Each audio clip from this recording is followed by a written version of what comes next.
Diagrams A to D over here show 4 different graphs. In each case, the whole graph is shown and the scales on the 2 axes are the same.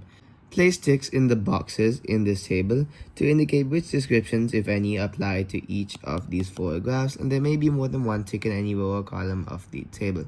So let's start with graph A. So we have 4 different categories here: not a function, one-to-one function, a function that is its own inverse, and a function with no inverse.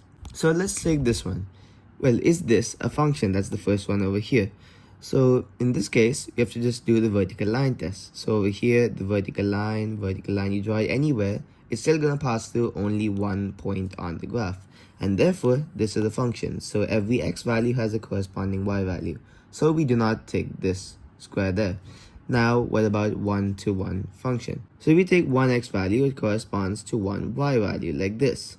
But then if we take one y value, for example this one, it can correspond to 2 different x values. And therefore, it is not a one-to-one function either. It is a many-to-one function because many inputs can give the same output.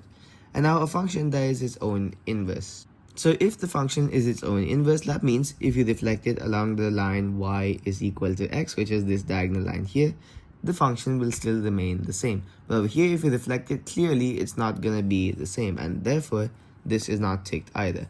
And our last one, the function with no inverse.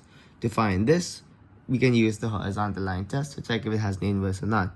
And if you draw a horizontal line like anywhere through this graph, it'll go through 2 points, and this is more than 1. And therefore, if you draw the inverse, it will not be a function. So this function has no inverse, and we can tick this box.